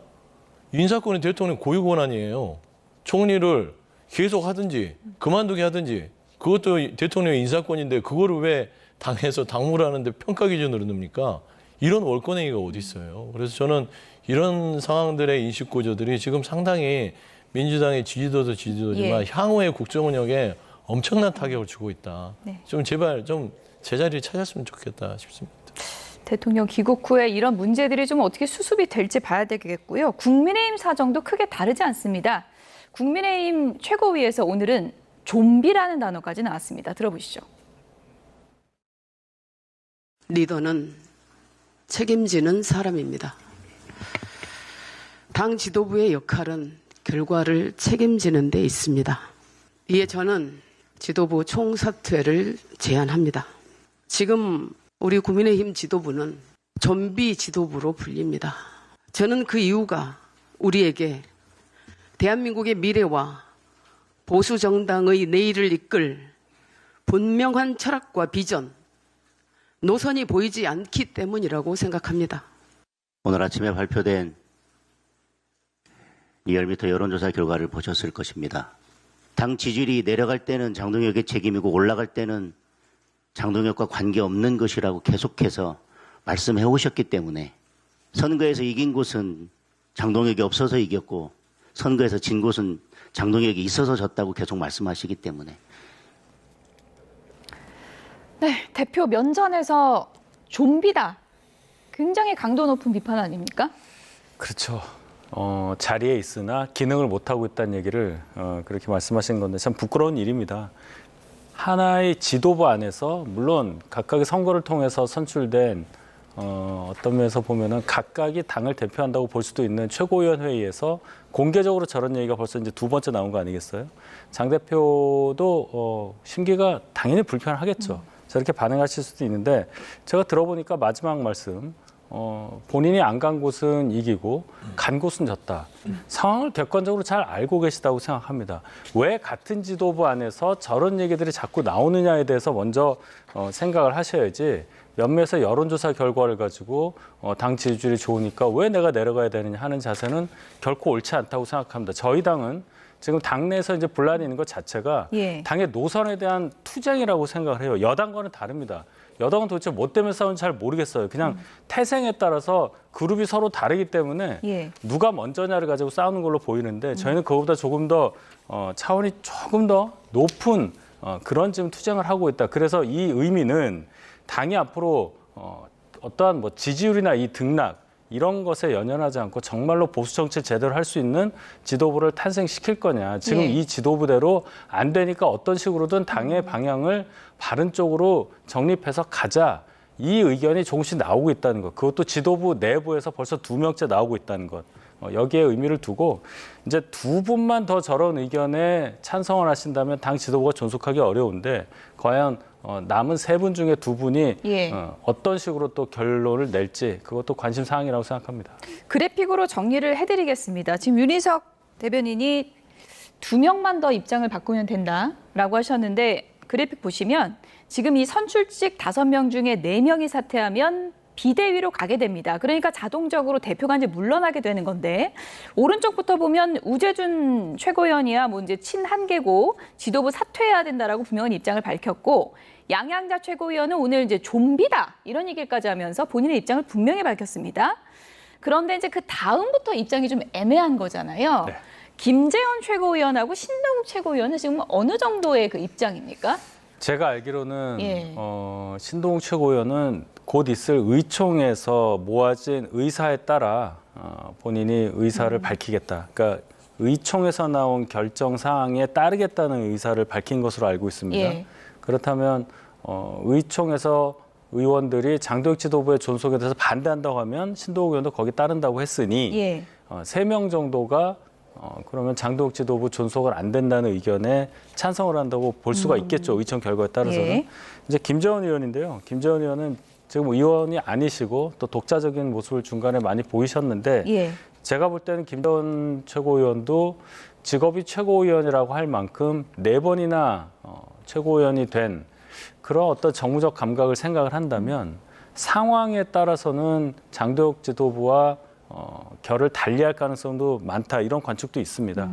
결국은 의총이 제일 중요하다고 저는 보는데 그동안 잠잠하게 또는 의사를 내비치지 않고 침묵하고 있던 많은 의원들이 과연 의총장에서 어떤 의견을 어떤 식으로 어떤 강도로 내느냐 그 점이 가장 중요하다고 생각합니다. 아까 그래픽 다시 보여주실까요? 최고위원 5명 중에 제일 왼쪽 저희가 뭐 성향별로 저렇게 순서란 건 아닌데 우연히 그렇게 됐거든요. 절대 안 변할 사람은 이제 김민수 최고위원이고 지금 그래서 언론의 분석은 김재원이 키를 주고 있다. 이런 또 지금 분석도 나오고 있거든요. 그럴 수도 있죠. 예. 김재원 최고위원 자체가 굉장히 정치적으로 셈이 빠르신 분이기 때문에 예. 저는 뭐 충분히 이쪽으로 놓을 수도 있다. 그렇게 생각합니다. 발언보다 빨리 놓을 수도 있는데 사실 저는 이제 개인적으로는 이게 쉽게 정리될 수도 있다. 우리가 기대치 않았던 김민수 최고위원이 본인의 활로를 찾아서 나름대로 이번 그 지도부 총사퇴의 어떤 그 핵심 인물로서 등장하면서 정치적인 이득을 챙기려고 하지 않겠냐. 근데 김민수 최고위원은 사실 너무 멀리 가서 이게 당내에서도 협의점을 찾기는 쉽지 않을 것 같고 예. 저는 신동욱 의원이 그래도 현직 의원이잖아요. 유일하게 남은 3명 중에 배지는 신동욱 의원입니다. 그렇군요. 그래서 저는 현실적으로 신동욱 의원이 본인의 정치에 대한 그 다음 넥스트를 위해서는 현실적 판단을 할 가능성이 가장 높다. 이제 뭐 제가 다른 분들을 폄훼하는 건 아니고 예. 배지를 달고 있기 때문에 그 다음 넥스트가 누구보다도 목마른 사람이잖아요. 그래서 저는 아까 말씀한 다음 대로 공천이 달려 있으니까. 그렇죠. 예. 그래서 뭐 다른 사람도 공천이 있지만 사실 배지를 달고 있는 입장에서는 의총을 듣고 나서 결정하겠다라는 의미가 결국에는 그 배지의 무게에서 오는 부담감이 아닐까. 그러면 가장 가능성이 신동욱 의원이 저는 높지 않을까라는 조금 조심스러운 예측을 해봅니다. 네. 어쨌든 저 5명의 심리가 지금 어떻게 변해가고 있을지가 굉장히 관심사고 이번 주 의원총회가 분수령이 될 텐데 장동혁 대표가 지금 사퇴론에 시달리고는 있지만 잠실만 가면 좀 힘을 많이 얻고 오는 것 같아요. 영상을 좀 보여주실까요? 장동혁 대표가 잠실 올림픽공원에 이제 시위하는 곳에 이제 자주 이제 등장을 하고 사진도 이제 많이 올리고 그러고 있거든요. 어떻게 보면은 이런 시위의 열풍이 본인의 이제 지지세가 되고 또 이제 본인이 좀 어떻게 보면 생명 연장을 할 수 있는 근거가 될 수 있다 이렇게 보는 걸까요? 그렇게 봐야 되겠죠. 예. 장동혁 대표가 자꾸 저 집회에 가서 다른 것도 아니고 부정선거라는 단어에 찬성하는 듯한 그런 의사표시를 거의 공개적으로 한다고 봐야 되겠죠. 얼굴 가리지만은 사진을 찍어준 사람이 있다는 것은 이분이 거기 갔다는 걸 아는 사람이 있고 또 사진을 찍어서 공개한다는 것 자체가 본인 의사가 어떻다는 예. 것을 보여주는 것이니까요. 처음에는 이렇게 막 얼굴도 가렸는데 저 사진은 마스크를 가렸지만 요즘에 마스크도 벗고 뭐 시민들하고 사진도 많이 찍더라고요. 객관적인 판단이 안 되는 것이라고 생각합니다. 예. 광장에서 본인을 지지한다거나 본인의 지지세를 확인한다는 것이 전국적으로 또는 일반적으로 본인을 지지한다는 것과 다를 텐데 시위 양상만 봐도 변하고 있고 국민적으로 요구하는 재선거가 법적 의미의 재선거가 아니라는 것까지 염두에 두고 우리가 본다면 장동혁 대표의 저런 행동은 스스로도 당내에서 정상적인 지지세를 확보하는 것은 이제 어렵고 그렇다면 정치적으로 살아남을 수 있는 방법은 강력한 어떤 뭐 부정선거론자들이라든지 예. 그런 분들과 같이 하는 길밖에 없다. 결론은 황교안 전 대표의 길을 가고 있는 거 아니냐 이런 결론을 낼 수밖에 없는 상황이라고 생각합니다. 요즘 뭐 올림픽공원 구호를 함께하는 그 여러 의원 중에 한 분이죠. 나경원 의원이 내가 서울시장 당선자였다면 내가 오세훈이었다면 당당하게 재선과자고 할 거다. 재선과하면 더 압승할 거다. 이렇게 얘기를 했는데 속내는 어떤 거라고 보세요? 나경원 의원 같은 경우 서울시장이었으면 절대 안 그랬을 거예요. 그랬을까요? 그럼요. 예. 남의 일이니까 쉽게 얘기하는 예. 거죠. 사실 뭐 이제 정치의 분리를 떠나서 재선거를 하게 됐을 때 1,000만 서울 시민의 불편함 플러스 민주주의의 큰 축에서의 혼란은 어떻게 그 담보할 겁니까? 저는 이상하게 국민의힘 판사 출신들이 그 법률적 해석이라든지 그다음에 상식적인 생각을 잘 못하는 것 같아요. 장동혁 대표도 판사 출신, 나경원 의원도 판사 출신인데 사실 이 부분은 나름대로 재투표 재선거가 필요한 부분에 있어서의 어떤 그 주장을 할 수 있으나 이걸 서울시 전체로 확대한다는 것, 특히 예. 장동혁 대표처럼 전국 재선거를 요구한다든지 이런 거는 법률상으로도 있을 수도 없는 일이거든요. 그래서 저는 나경원의 속내는 그다음 넥스트에 있어서 오세훈 시장을 좀 견제하고 장동혁 대표가 없어진다면 당대표에서 내려온다면 그 다음 자리에 본인이 좀 매김하고 싶은 그런 욕심에서 메시지라고 보는데 저는 그 지금 장동혁 그 대표가 부정선거 저기 자료화면에 나오는 거 보고 이게 잠깐 피할 수 있는데 올해는 못 피할 것 같아요. 예. 그래서 저는 이 부정선거가 결국에는 피해자도 되지만 본인의 거취를 위태롭게 할 또 다른 복병이 될 것이다라는 측면에서 일단 나경원 의원은 그런 측면을 예측하고 있는 것 같다 그렇군요. 뭐 재선거에서 진다고 해도 본인이 책임져 줄 것도 아닌데 그렇습니다. 재선거 하자고 계속 주장을 하고 있는 상황인데 끝으로 간략하게요. 오세훈 시장이 최근에 국민의힘 의원들과 식사 정지를 상당히 활발하게 하더라고요. 뭐 포석이 있겠죠? 아, 그럼요. 예. 오세훈 시장은 이번에 어렵지만 서울시장에 이제 5선 성공함으로써 적어도 보수 진영에서는 가장 강력한 차기 대권 주자로 발돋움한 게 사실입니다. 그렇다면 이제 당내 지형을 보면은 이제 한동훈 신임 국회의원도 여러 관심을 받고 있지만 의원들 사이의 기류가 아직은 한동훈 의원에 대해서 좀 껄끄러운 부분이 많다. 그런 차원에서 보면 당연히 장동혁 대표에 대해서는 생각을 안 할 거고요. 그러면 오세훈 시장에 대한 어떤 지지세가 좀 확산될 가능성이 충분히 있고 예. 그런 차원에서 비록 국회에 몸을 담고 있지는 않지만 서울시장으로서 또 차기 유력한 대선 주자로서 오세훈 시장이 국민의힘 현역 의원들과의 접촉면을 넓힌다는 것은 전략적으로 당연한 일이라고 저는 생각합니다. 네. 뭐 몇십 명씩 모아서 식사하고 이러시던데 이번 주 의원총회 여론은 또 어떤 변수가 될지 보겠습니다. 서영주 맥 정치사연구소장, 윤희석 전 국민의힘 대변인 두 분이었습니다. 고맙습니다. 네, 영상으로 보신 것처럼 일론 머스크의 우주항공 기업 스페이스X의 기업 공개가 성황리에 마무리됐습니다. 그런데 공모주 인수단에 참여했던 미래에셋증권이 주식 확보에 실패하면서 이 파장이 커지고 있습니다. 서은숙 상명대학교 경제금융학부 교수와 함께 관련된 소식 짚어보도록 하겠습니다. 교수님 어서 오십시오. 네, 안녕하세요. 자, 스페이스X 이야기하기 앞서서요. 조금 전에 들어왔던 이란 전쟁 관련 소식 조금만 살펴보도록 하겠습니다. 네. 미국과 이란의 종전 협상, 이제는 정말 타결이 된 것 같아요. 네. 그러면 이제 우리 경제도 한숨 돌리게 됐다라고 볼 수 있을까요? 네, 일단은 미국이 이제 이제 유가나 이런 부분들이 좀 안정이 될 가능성이 있고 그게 우리나라에 미치는 영향도 어느 정도 좀 긍정적으로 우리가 반영을 할 수가 있고요. 예. 미국 입장에서 보면은 이제 아무래도 추가적으로 인플레이션 상승 압력이 좀 완화될 가능성이 커요. 이게 이제 곧 있을 그 연준 페드의 그 금리 결정하는데 좀 영향을 줄 것 같거든요. 예, 예. 그래서 인플레이션 압력이 계속되고 있으면 사실 추가 금리 인상에 대한 논의가 좀 집중적으로 될 가능성이 큰데 이제 그 부분에 대한 좀 부담감이 좀 줄어들지 않았을까라는 생각이 들고요. 만약에 그렇게 되면은 우리나라 원달러 환율에 대한 그 압력도 조금 완화될 가능성이 크다라고 예측을 할 수가 있고요. 네. 네, 그다음에 이제 원달러 환율은 사실 어떻게 보면 금리를 내리게 되면은 금리를 좀 동결 인상하는 것보다는 내리게 되면은 달러에 대한 가치가 조금 떨어지기 때문에 원달러 환율이 좀 안정될 가능성이 크고요. 그 다음에 또 우리 입장에서 봐도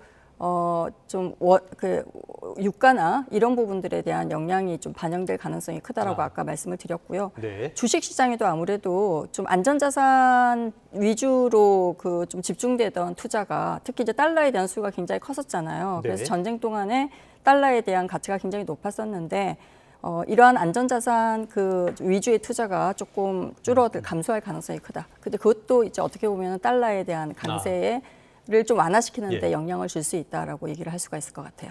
네. 알겠습니다. 여러모로 불확실성이 컸는데 그런 네. 불확실성은 일단 어느 정도 가라앉을 것 같은데요. 네. 이스라엘이 또 무슨 짓을 할지 몰라서 조금 더 상황은 지켜보도록 하겠습니다.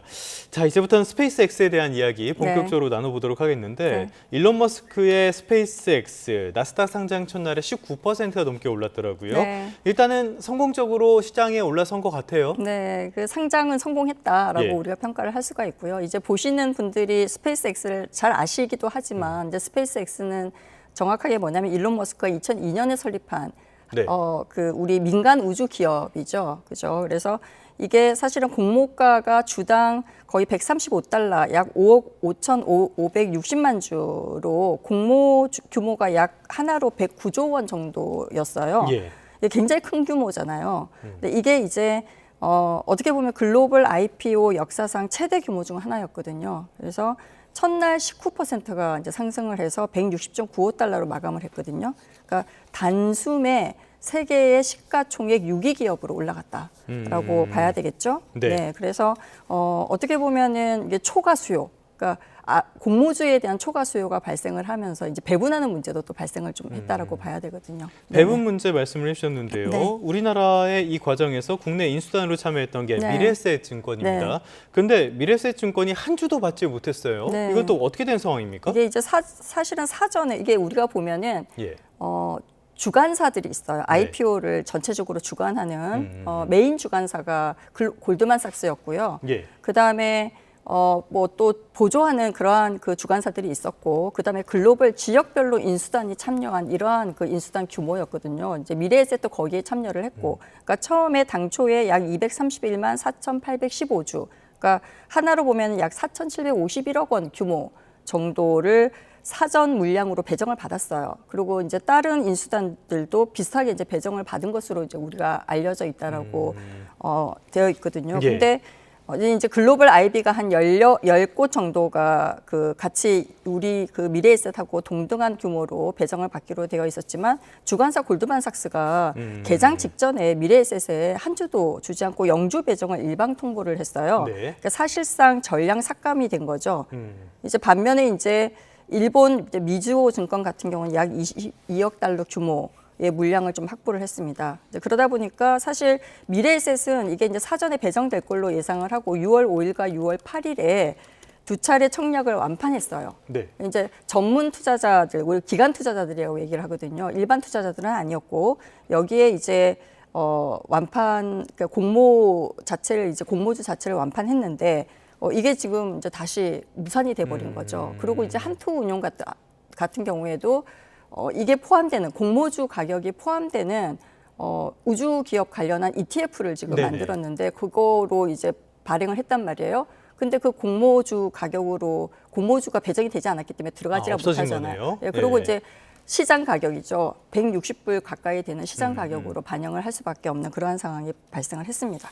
네. 참 이해하기가 어려운 일이 발생을 했는데요. 일단 네. 첫 번째, 네. 대체 왜 미래에셋 증권은 이 상황에서 물량을 한 주도 받지 못하게 된 겁니까? 그게 이제 굉장히 궁금하실 예. 거예요. 근데 사실 굉장히 이제 여러 가지 그 원인들이 좀 결합된 부분이 있다라고 봐야 네. 되는데요. 제일 첫 번째, 이게 이제 성공적으로 기업들이 자금을 조달하기 위해서는 인수하는 기업들은 이걸 인수해서 성공적으로 다 팔아줘야 되거든요. 네네. 근데 지금 이제 초과 수요가 발생을 했단 말이에요. 그렇죠. 그때 이제 배분할 때 동일하게 배분을 할 수도 있는데 그렇게 하지 않을 수도 있어요. 그러니까 인수할 가능성이 좀 불확실하다라고 하는 기업에게는 증권사 인수단에는 사실 물량을 주지 않을 가능성이 크거든요. 그러니까 미래에셋 니네들 못 믿겠다 이렇게 된 거네요. 뭐 이제 예. 이제 어떤 이유 때문에 그런가라고 우리가 좀 파악을 해보면, 일단은 이런 걸 결정을 할 때 자기 자본 규모를 봅니다. 그러니까 자산 규모가 어느 정도 되는지.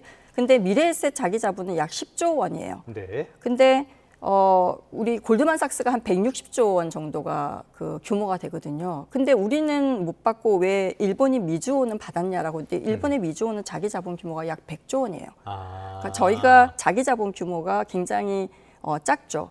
글로벌 IPO 빅딜에서 그 인수 약정 책임을 질 수 있는 자기 자본 규모로 보면은 굉장히 좀 낮다라고 볼 수가 있고요.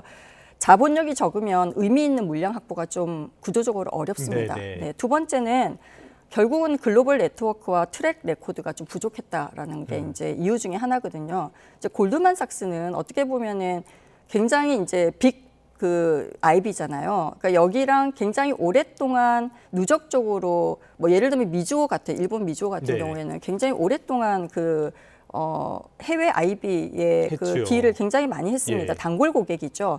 그래서 특히 또 미즈호 같은 경우는 일본의 공적 기금이나 메가뱅크나 대형 보험사 이런 거와 딥풀을 네트워크를 보유를 하고 있거든요. 근데 한국 증권사는 사실 글로벌 빅딜의 누적 그 참여 실적이 굉장히 짧고 얇아요. 그러다 보니까 우선 배정 대상에서 좀 배제될 가능성이 굉장히 크고요. 이게 어떻게 보면은 우리가 2009년 자본시장 통합법이라고 해서 그러니까 증권사들을 좀 이렇게 글로벌 경쟁력을 확대시키기 위한 노력들을 굉장히 많이 했어요. 그리고 이제 자기 자본 규모를 확대시키는 제도들도 도입을 했고, 2013년도, 2016년도 초대형 IB 자기 자본 규모를 늘려주는 이런 제도를 도입했는데도 불구하고 주로 우리나라 증권사들은 국내 IB에 주로 집중을 하고 있습니다. 그래서 어떻게 보면 해외 경쟁력이 좀 약했다라고 하는 게 굉장히 크고요. 그나마 미래에셋이 다른 증권사들하고는 다르게 지금까지 계속 해외 경쟁력을 좀 높이기에 노력을 했어요. 여러 근데 이제 노력을 했죠. 왜냐하면 네. 단기 수익 위주의 이제 국내 증권사들이 좀 단기 수익 위주의 영업을 좀 많이 하거든요. 근데 거기는 좀 계속 실패를 하고 수익이 마이너스가 나더라도 해외 경쟁력을 높이기 위해서 했는데도 불구하고 그럼에도 불구하고 경쟁력이 안 돼서 좀 배정을 받지 못했다라고 봐야 되겠죠. 그리고 지금 좀 큰 이유 중에 하나가 원달러율이 지금 1,500원대가 넘어갔잖아요. 그렇죠. 예. 그러니까 어떻게 보면 신흥국 인수단의 그 환율 변동성 이게 어떻게 보면 IB 선호도를 일시적으로 조금 그 하락시키는 그러한 이유로 작용했을 가능성도 크다라고 봐야 되겠죠. 여러 가지 네. 측면에서 코리아 패싱이 나올 수밖에 네. 없었던 그런 상황인 것 같은데 네. 일단 금감원 쪽에서도 이것을 문제 삼는다고 하고 있는데요. 네네. 뭐가 문제가 있는 걸까요? 이게 이제 예. 청약 증거금을 투자자에게 돌려줘야 되잖아요. 네네. 근데 사실 어떻게 보면은 전문 투자자들, 기관 투자자들 같은 경우에는 대규모 자금이 이제 투입됐을 가능성이 커요. 그러니까 돌려주는 거는 전혀 문제가 없어요. 왜냐하면 네네. 증거금으로 받아놓은 거기 때문에. 그렇죠. 예. 근데 이제 어떻게 보면은 그 자금을 오랫동안 좀 일정 시간 동안 거기다 묶여놓은 거죠.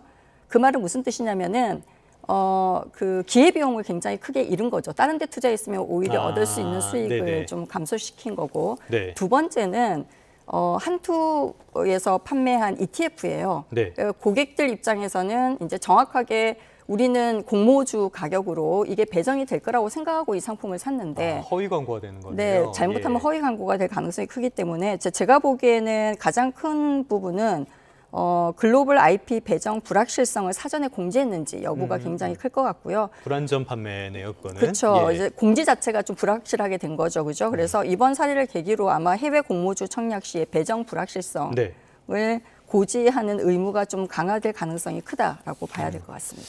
알겠습니다. 스페이스X에 대한 이야기를 해봤는데요. 스페이스X 지금 우리 시장에도 기대하는 사람들이 상당히 많았고요. 네. 오늘 또 종전 협상이 이뤄졌다고 하니까 주식시장에도 어느 정도는 영향을 미치지 않을까 싶습니다. 네. 자, 그런데 우리 주식시장 지금까지 굉장히 빠르게 상승을 했었는데요. 네. 이 자금들이 어딜 갔나 이렇게 살펴보니까요. 주식, 채권, 코인 같은 금융자산 시장에서 부동산 시장으로 흘러간 돈이 상당히 많았던 네. 것으로 보여요. 네. 머니무브가 있었다 이렇게 볼 수 있는 건가요? 이게 이제 통계를 좀 우리가 봐야 되는데 이해를 예. 해야 되는데 우리가 집을 살 때 자금 조달 계획서 되잖아요. 네. 이제 거기에 주식, 채권, 코인 등 금융자산 매각 대금으로 신고한 금액들이 있단 말이에요. 네네. 근데 그 금액을 합산한 금액이 지금 서울 주택시장에 흘러간 돈이 약 2조 5천억 원이다라고 얘기를 하는 거죠. 그러니까 실제 자금 흐름을 추적한 것보다는 이제 회계적으로 보면은 이 정도 규모가 들어갔다라고 신고한 금액 자체를 가지고 이제 분석을 한 거고요. 그러니까 근데 그럼에도 불구하고 신고 기준이 좀 일관성이 있고 그다음에 신용대출이 굉장히 커졌고 코스피가 급등한 거에 따른 차익 실현 이런 거하고 교차 금정을 하게 되면은 통계적으로 봤을 때 시장 신호로 좀 활용이 될 가능성이 크다라고 볼 수가 있고요. 네네. 두 번째는 이제 우리가 해석을 할 때 그 강남 상구와 용산구 같은 이제 최상급지의 금융자산 매각 대금이 집중됐다라고 하는 거거든요. 이제 이 지역 매수자가 어떻게 보면은 증권 시장에서 차익을 실현한 고소득 자산가 계층일 가능성이 높다라는 게 이제 통계적 증거가 되고요. 반면에 이제 노원구를 포함하는 외곽 지역의 금융자산 매각 대금 비율은 낮아요. 네. 또 그리고 대부분은 실수요자들로서 주담대나 신용대출 같은 차입 기반의 토대로 해서 매수가 이제 주를 이룬다는 이제 통계로 우리가 볼 수가 네. 있거든요. 그러다 보니까 좀 시사점에서 우리가 볼 수 있는 거는 부동산 양극화가 굉장히 좀 크다. 이게 이제 단순 가격 때문에 큰 것보다는 네네. 어떻게 보면 매수 자금의 성격 차이가 굉장히 커지게 되는 거죠. 그러니까 최상급지는 자산가들 간의 이제 자산 회전 시장으로 자금을 조달하는 거고 외곽은 대출 시장으로 좀 차익 기반으로 이원화되어 네네. 있잖아요. 예. 그러니까 이런 경우에 대출 규제 같은 단일 정책으로 양쪽을 전부 다 동시에 다루기는 굉장히 어려운 구조일 가능성이 크다라고 우리가 시사점을 좀 볼 수가 있겠죠. 대출 정책을 말씀을 해주셨는데요. 네. 지금 정부에서 보고 있는 것 가운데 하나가 지금 네. 비거주 1주택의 전세 대출이 상당히 아직도 많은 상태다. 네, 네. 실제로 규제 지역 쪽에는 비거주 1주택의 전세 대출 잔액이 4조 9천억 원이나 된다고 해요. 네, 네. 그래서 이런 부분들을 조인다고 하는데 네. 과연 지금까지 봤을 때 이렇게 계속 수요를 조이고 대출을 조이는 정책 이번에 효과를 볼 수 있을지 의문이 드는 것도 사실이거든요. 네, 네. 교수님께서는 어떻게 이게 전망하십니까? 이제 어떻게 보면은 지금 규제에 관련한 이슈는 당연히 이제 그 지금 현재 주택도 있지만 네. 또 전세 대출에 대한 규제하겠다라고까지 지금 하고 있거든요. 그렇죠. 네, 그래서 금감원이 국회에 이제 제출한 그 3월 말 기준의 자료에서 보면은 1주택자의 은행권 전세 대출을 우리가 총 보면은 총 잔액이 13조 2천억 원이에요. 네. 8만 9천 건에 가깝고요. 수도권은 9조 2천억이고 규제 지역 같은 경우에 소재 아파트 보유자가 4조 9천억으로 지금 나타나고 있거든요. 근데 지역별로 보면은 방금 얘기하신 것처럼 서울 아파트가 약 3조 2천억 원, 네. 그다음에 뭐 경기 아파트가 5조 원 이렇게 이제 구성이 돼 있단 말이에요. 원래 전세 대출은 아시는 것처럼 무주택 실소유 수요자가 전세금을 마련하기 위한 그렇죠. 제도잖아요. 근데 예. 자기 집을 두고 다른 곳에 전세를 사는 비거주 1주택자가 전세 대출을 받는 경우에는 그 자금이 결과적으로는 갭 투자 등 다른 투자에 활용될 수 있다는 우려 때문에 지금 이 규제를 하겠다라고 하는 네. 목적이 굉장히 크거든요. 근데 이제 현재 시점은 뭐 발표 전에 막바지 자금 이동이 좀 일어날 수 있는 그러한 지금 시점이라고 저는 보여지는데요. 다만 기존의 대출의 만기 연장이 어디까지 허용될지가 핵심 변수이고, 그러니까 실수요 전체 전세 차주에게 영향이 가지 않도록 하는 게 가장 중요하지 않을까 생각을 해요. 실수요 전세자들한테 그 전세 대출의 규제까지 가게 되면 굉장히 주택 시장이 더 왜곡될 가능성이 네네. 크다라고 시장은 보고 있습니다. 알겠습니다. 어떤 규제가 어떤 성과를 낼지 이번에도 솔직히 잘 모르겠는데요. 네, 네. 지금 일단 부동산 시장을 조금 더 보자면요. 네. 부동산 시장 지금 최근에 들어서는 경기도 외곽 지역도 굉장히 가파르게 오르고 있단 말이죠. 네. 그리고 어떤 선행 지표처럼 우리가 받아들인 것 가운데 하나가 경매 지표인데요. 네, 네. 지금 경매 시장에도 굉장히 뜨거운 모습들이 많이 관측이 되는 것 같아요. 어떤 상황입니까? 맞습니다. 이게 이제 아무래도 그 우리가 뭐 그 양도세 중과를 다시 시작한다던가 아니면 세금 이슈나 이런 것 때문에 그러면 이제 집을 매도를 해야 되는데 향후 아파트 가격은 계속 상승할 거라고 기대하는 경제 주체들이 굉장히 많단 말이에요. 이제 그러다 보니까 차라리 이거를 이게 이제 팔아가지고 해결하는 것보다는 그냥 갖고 있는 게 낫겠다라고 생각하는 사람들이 굉장히 많죠. 그렇게 됐을 때 가장 큰 특징 중에 하나가 매물 물량이 이제 없어지는 거죠. 대신에 매수 대기자들은 굉장히 많고요. 그렇기 때문에 결국은 매도자 우위의 시장이 되게 됩니다. 그러니까 매도자 우위의 시장이 되게 되면은 양도세 부과나 이런 것들을 전부 다 전가시킬 가능성이 굉장히 그렇죠. 크죠. 예, 그죠. 그래서 이제 이렇게 되면 아파트 가격이 굉장히 많이 오를 거 아닙니까? 네. 그러니까 시장 자체가 그렇게 되면은 결국은 조금이라도 더 싸게 사고자 하는 시장으로 이동할 가능성이 굉장히 커요. 그게 이제 경매 시장이라고 볼 수가 있습니다. 그러니까 그쪽으로 많이 이동하다 보니까 낙찰률 같은 경우가 그러니까 100%보다 훨씬 높은 뭐 예를 들면 109%까지 올라가는 그러한 상황이 지금 나타나고 있거든요. 감정가보다 더 비싸다는 얘기네요. 그렇죠. 그렇게 나타나는 상황이 되죠. 그게 차라리 실매물 이제 일반적인 주택 시장에서 구입하는 것보다 더 싸다라고 느끼기 때문에 그쪽 시장으로 이동하고 있다라고 보시면 될 것 같습니다. 알겠습니다. 네. 지금 부동산 시장 굉장히 위태로운 그런 상태라고 볼 수가 있겠는데요. 자, 지금 부동산 시장 이렇게 뜨겁고요. 주식 시장도 뜨겁지만 주식 시장을 보면은 잘 나가는 데만 잘 나가고 아닌 곳은 좀 어려운 그런 상태가 이어지고 있단 말이죠. 네네. 역시 양극화에 대한 이야기 안 할 수가 없는데요. 지금 우리 경제 상황을 봐도 GDP 최대폭으로 상승하는 호조를 보이고 있지만은 변동성 양극화는 심해지고요. 고성장 국면 속에 고용은 별로 안 좋다 이런 소식이 들어와 있어요. 어떤 내용입니까? 일단 이게 국내 총생산이 우리 어떻게 보면은 반세기 만에 최대폭으로 상승하는 호조다라고 얘기를 하고 있는데 이 데이터는 좀 잘 보셔야 돼요. 왜냐하면은 우리가 GDP라는 데이터를 계산을 할 때 어떻게 하냐면요. 그러니까 국내에서 일정 기간 동안에 총 만들어내는 물량 곱하기 그 물량의 가격을 곱해가지고 시가 규모로 이제 계산을 합니다. 다시 말하면은 GDP에 영향을 주는 요인은 가격이 올라가든지 아니면은 실질적으로 생산 능력 자체가 좋아졌든지 두 가지거든요. 근데 생산 능력은 좋아지지 않은데 만약에 가격만 올라가도 GDP가 올라가는 게 명목 GDP 수치입니다. 그러니까 지금 보면은 이게 이제 물가가 올라간 거를 뺀 거를 우리가 실질 경제 성장률이라고 부르거든요. 근데 실질 경제 성장률은 전기 대비해서 1.8% 올라갔고 전분기 대비해서는 뭐 한 3% 올라갔다라고 지금 나오고 있단 말이에요. 근데 물가가 올라간 것만 측정하는 GDP 디플레이트라는 지표가 있어요. 그게 10% 이상입니다. 그러니까 결국은 어떻게 보면은 생산력 자체가 좋아져서 올라간 게 아니고 이 GDP 디플레이터는 뭐가 포함이 되냐면요. 수출 물가가 들어가요.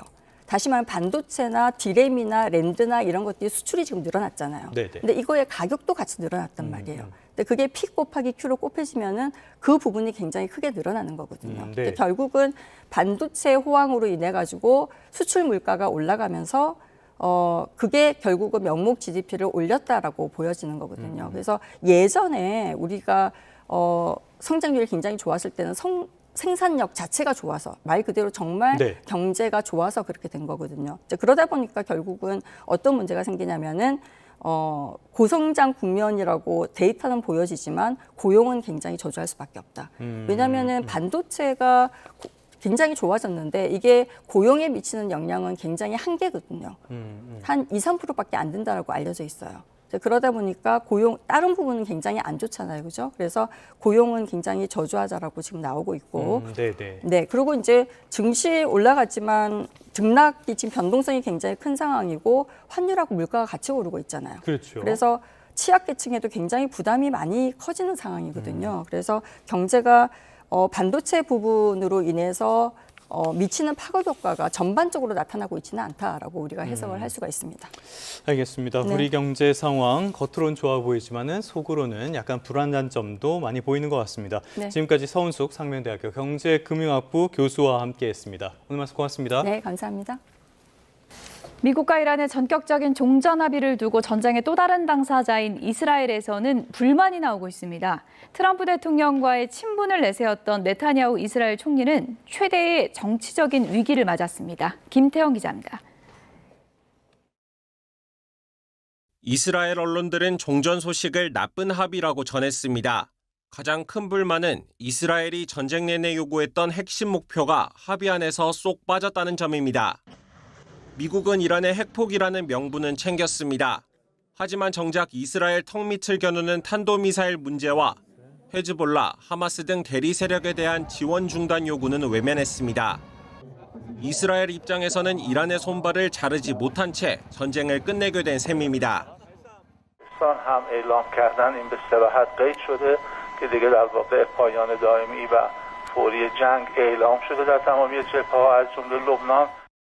철저한 이스라엘 패싱도 반발을 키우고 있습니다. 최종 협상 과정에서 배제됐고 오히려 제재 완화로 이란 정권의 체제만 더욱 공고해질 것이란 우려가 팽배합니다. 이스라엘 정치권은 외교안보 정책의 가장 충격적인 실패라며 맹공을 퍼붓고 있습니다. Netanyahu and his government have lost much of their ability to influence the decision-making process. 당장 오는 10월 총선을 앞둔 네타냐후 총리는 사면 초가에 빠졌습니다. 트럼프 대통령과의 밀월 관계를 최대 정치적 자산으로 내세웠지만 트럼프의 미국 우선주의에 밀려 이스라엘로서는 반쪽짜리 합의에 그쳤습니다. 미국의 철저한 실리 추구 속에 이스라엘과 주변 무장 세력 간의 충돌 불씨는 여전히 남게 됐습니다. YTN 김태원입니다. JTBC 채무 불이행 선언에 이어서 중앙그룹 지주사와 계열사들이 법원에 회생 절차를 신청했는데요. 현장 연결합니다. 귀한 시간 내주셔서 감사합니다. 중앙홀딩스와 일부 계열사가 법원에 회생 절차를 신청하게 되었습니다. 오늘의 상황을 투여하여 무리를 일으킨 점 진심으로 죄송합니다.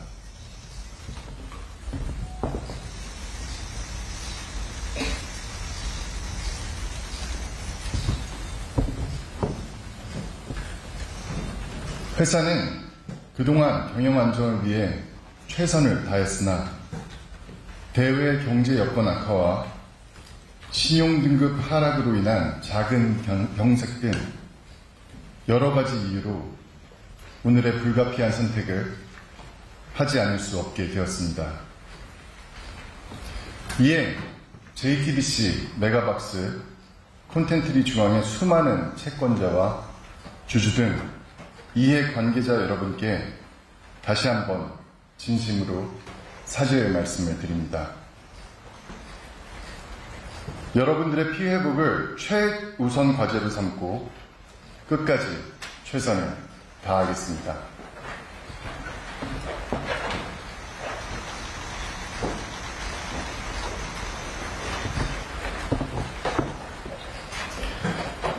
또한 이번 사태를 접한 회사 임직원 여러분들도 큰 충격을 받고 많이 불안해할 것이라고 사료됩니다.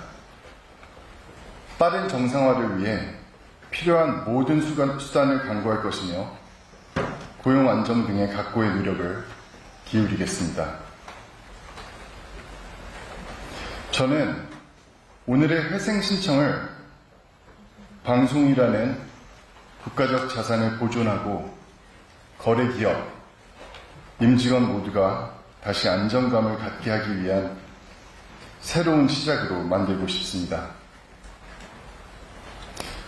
이에 끝까지 제가 할 수 있는 소임을 다하도록 최선의 노력을 경주하겠습니다. 앞으로도 북중미 월드컵 중계 등을 비롯한 회사 각각의 본연의 업무는 중단 없이 정상 운영될 것입니다. 중앙그룹을 아껴주시고 성원해주신 국민 여러분들과 이해 관계자 여러분들께 이해와 협조를 부탁드리며 다시 한번 심심한 사과의 말씀 드립니다. 감사합니다.